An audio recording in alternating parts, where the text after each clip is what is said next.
గమ్యం, వేదం, కృష్ణం వందే జగద్గురుం, కంచె, గౌతమిపుత్ర సాతకర్ణి, కొండపొలం.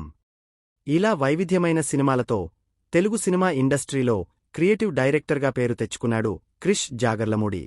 అయితే సాతకర్ణి తర్వాత క్రిష్ తెరకెక్కించిన సినిమాలు పెద్దగా ఆడలేదు.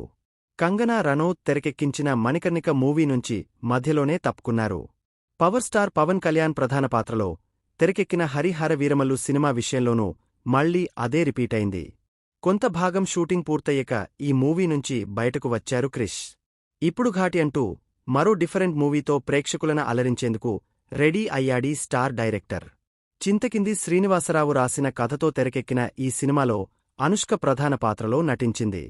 ఇప్పటికే అన్ని హంగులు పూర్తి చేసుకున్న ఈ సినిమా సెప్టెంబర్ 5న పాన్ ఇండియా లెవెల్లో విడుదల కానుంది.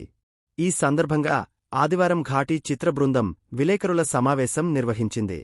ఈ కార్యక్రమానికి డైరెక్టర్ క్రిష్తో పాటు నటుడు విక్రమ్ ప్రభు, జగపతిబాబు తదితరులు పాల్గొన్నారు. ఈ సందర్భంగా ఓ విలేకరి హరిహర వీరమల్లు సినిమా ప్రస్తావన తీసుకురాగా క్రిష్ అసలు విషయం చెప్పారు. పవర్ స్టార్ పవన్ కళ్యాణ్ అంటే నాకు ఇష్టం, ప్రేమ. నిర్మాత ఏఎం రత్నంపై కూడా గౌరవం ఉంది. ఆయన నిర్మించిన సినిమాల పోస్టర్లు చూసి స్ఫూర్తి పొందినవాడిని. హరిహర వీరమల్లుని నేను కొంతభాగం చిత్రీకరించాను.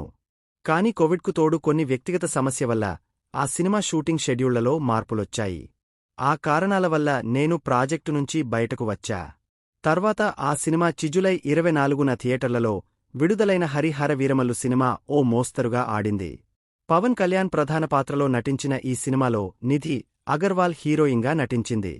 ఇక ఘాటి సినిమా విషయానికి వస్తే చైతన్యరావు, జిషు సేన్గుప్తా, జాన్ విజయ్, రవీంద్ర విజయ్, దేవికా ప్రియదర్శిని, వీటీవీ గణేష్ తదితరులు ప్రధాన పాత్రలు పోషించారు. చిత్రీకరణను జ్యోతికృష్ణ కొనసాగించారు అని చెప్పుకొచ్చారు క్రిష్.